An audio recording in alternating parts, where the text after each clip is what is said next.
좋아한다는 게 뭘까요? 내가 좋아한다는데 어쩌라고 해요? 좋아한다고 내가 내 맘속에 들어와 봤어?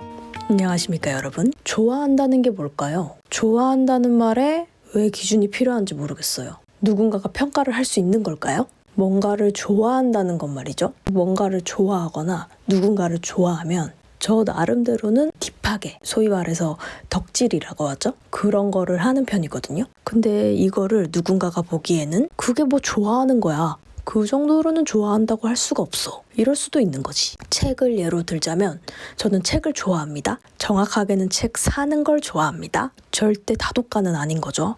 작가도 잘 모르고 되게 유명한 책임에도 아직 읽지 않은 수두룩하고요. 근데 책을 좋아한다니까요. 내가 좋아한다는데 뭐 누군가가 1년에 책을 막 그 정도로 안 읽으면 그게 좋아한다고 말할 수 있어? 어쩌라고 해요. 몇 권 읽어야 좋아하는 건데 좋아한다고 내가 내 맘속에 들어와 봤어? 예를 들어서 어떤 가수를 좋아한다고 치면 그 사람 앨범을 다 사고 굿즈를 다 사고 콘서트 올콘 하고 팬미팅 가고 뭐 공항에도 나가고 뭐 어디 스케줄 갈 때마다 따라다니고 그런 분들이 보기에 저는 뭐겠어요? 그게 뭐 덕질이야. 이럴 수 있는데 그런다고 제가 좋아하는 게 아니냐? 좋아한다고.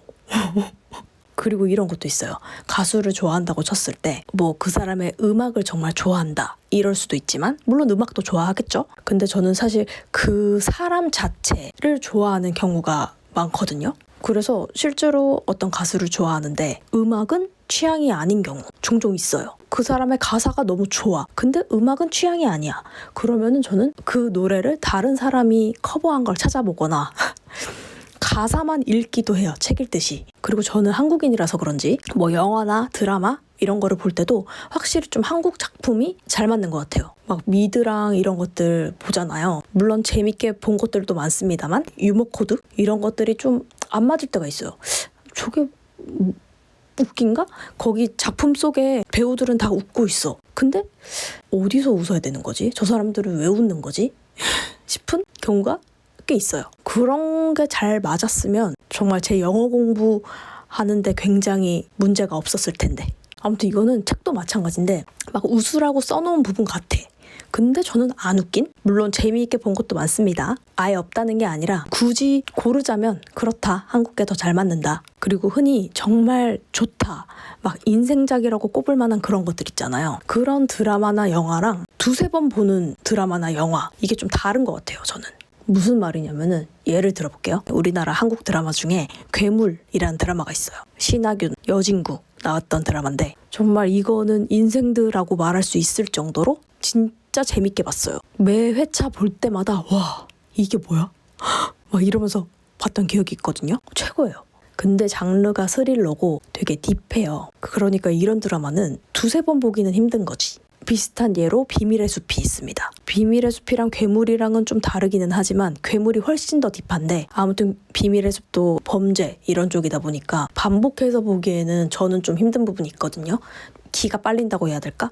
그러니까 이런 드라마가 저는 꽤 많아요. 너무너무 좋은데 여러 번 볼 수는 없는? 근데 반대로 장르적으로 좀 가볍게 볼 수 있는 로코 같은 것들 있잖아요. 그런 거는 또 몇 번씩 볼 수 있는 거죠. 예를 들면 그런 드라마가 저에게는 연애의 발견, 또 오해영, 그 다음에 로맨스가 필요해 3. 로맨스가 필요해는 2가 되게 인기가 많잖아요. 2도 되게 재밌었는데 저는 3를 더 좋아합니다. 그리고 커피 프린스 뭐 이런 거. 그리고 또 제가 정말 좋아하는 드라마는 도시남녀의 사랑법. 그리고 진짜 내 인생드가 좀 많은 편인 것 같아요. 그들이 사는 세상 최고야. 이거야말로 내 인생드. 그리고 완전 정통 멜로도 추천을 한번 드릴까요? 공항 가는 길. 저는 김하늘 언니를 사랑하는 여자거든요. 가을에 꼭 다시 보게 되는 드라마. 그리고 브람스를 좋아하세요? 드라마가 있습니다. 책도 있죠. 책은 아직 안 봤는데 같은 건 아닙니다. 제가 알기론 드라마랑 책이랑 아무런 상관이 없는 겁니다. 아무튼 드라마 브람스를 좋아하세요? 재밌습니다. 정통 멜로. 근데 방금 말씀드린 공항 가는 길이나 브람스는 좀 호불호가 있을 수 있을 것 같아요. 왜냐하면 사람에 따라서 좀 지루하다고 생각할 수 있을 것 같아요. 저는 좀 잔잔하고 지루하고 이런 거 잘 보거든요. 그리고 좀 현실적이면서 저는 대사가 많은 걸 좋아하는 것 같아요. 말이 좀 많은 거. 아무튼 생각나는 대로 갑자기 추천을 해봤고요. 그러니까 이런 드라마들을 좀 여러 번 보는. 그리고 책을 얘기하자면 그냥 의식의 흐름대로 지금 말하고 있는 거기 때문에 왔다 갔다 할 수 있습니다. 인생책 어린 왕자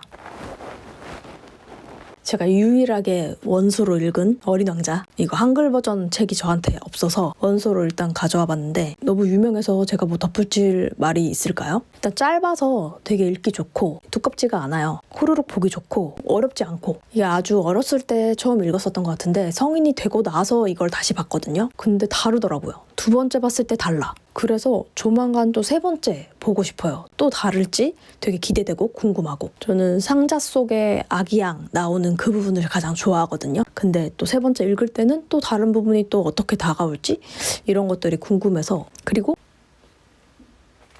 이거는 반고흐 영혼의 편지라는 책이거든요. 1, 2 두 개로 나누어져 있고, 제가 반고흐를 되게 좋아해요. 근데 앞서 말씀드린 것처럼 저는 이렇게 사람 자체를 좋아하게 되는 것 같아요. 그러니까 당연히 이 반고흐라는 사람이 좋아져서 당연히 이 사람이 그린 그림에도 관심이 갈 수밖에 없겠죠. 그러면서 미술에 관심이 생기고 미술에도 잠깐 미쳐있던 그런 시기가 있었거든요. 뭐 지금은 또 거의 다 까먹었지만 아무튼 막 르네상스 이쪽으로 가.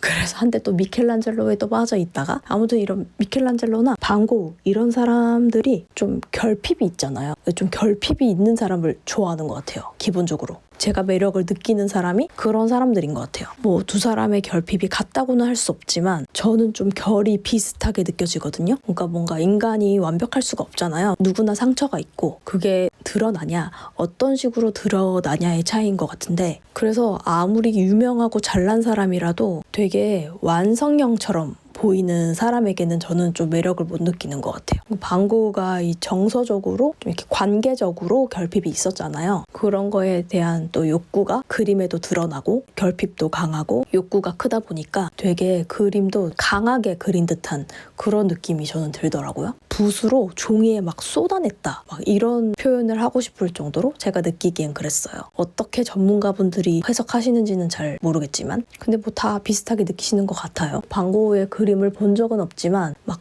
퍽퍽퍽 그렸을 것 같은 그런 느낌? 실제로 물감의 두께도 되게 두껍다고 하더라고요. 그래서 반고흐가 항상 물감이 그렇게 모자랐거든요. 돈이 없는데, 물감 살 돈이 없는데 아껴 쓰질 않았어. 물감을 퍽퍽. 그리고 저 미술 잘 몰라요. 그림 잘 볼 줄 모르는데 근데도 반고흐의 작품은 그나마 조금 쉬운 편 아닌가? 라고 말하고 싶은 게, 본인이 다 기록을 해놨잖아요. 동생이랑 편지를 주고받으면서, 그러면서 그 사이사이에 이제 그린 그림들이 있고 그 그림에 대해서 설명을 하기도 하고, 이런 감정인데 이런 그림을 그렸어 뭐 이렇게 말을 하기도 하니까 이 그림에 대해서 해석이 가능한 거죠. 이 사람의 의도를 본인이 다 써놨어. 그 동생과의 편지를 이제 주고받은 게 이 책이거든요. 여기는 아무래도 엄청 수많은 그 편지들 중에서 좀 이렇게 선별해서 들어가 있는 책이 이 책일 거고, 완전 처음부터 끝까지 편지가 다 있는 거는 책이 있는 걸로 아는데 제가 읽어보지 못했어요. 아직. 그것도 읽어봐야 되고. 아무튼 꽤 많은 어쨌든 편지가 이 두 책에 담겨 있습니다. 글도 잘 쓰는 사람이에요. 어디선가 봤는데 반고흐는 아마 활자 중독일 거라고. 그러니까 본인의 감정을 그림으로 그리고 글로 이렇게 다 털어놨던 것 같은. 그러니까 저는 너무 아쉬운 게, 그림도 그림인데 글을 볼 수 없다는 게 너무 아쉽다. 너무 빨리 죽었어. 자, 이렇게 무슨 얘기를 했지? 뭔가 많은 얘기를 이것저것 했네요. 사실상 저는 그냥 제가 좋아하는 것들에 대해서 얘기를 했습니다. 저는 제가 좋아하는 것보다 싫어하는 게 늘 더 많은 사람이라고 늘 생각을 해왔는데 뭐 여전히 그렇게 생각을 해요. 근데 좋아하는 것도 은근 많네요. 지금 든 생각인데 다음에는 좋아하는 사람들에 대해 말해보면 어떨까? 가수? 배우? 반고흐? 이런 사람들처럼 예술가일 수도 있고, 사람에 좀 더 초점을 맞춰서 얘기를 해보는 거지. 어때요? 아무튼 그냥 갑자기 좋아하는 것, 나는 이걸 좋아한다 라고 다 말을 하지만 그 좋아한다는 어떤 기준을 꼭 정할 필요는 없는 것 같고, 그 기준이 또 남의 기준이 되어서도 안 될 것 같아요. 그냥 내가 좋아하면 좋아하는 거지. 그런 생각을 하다 보니 이렇게 주절주절 떠들게 됐습니다. 다음에 또 올게요.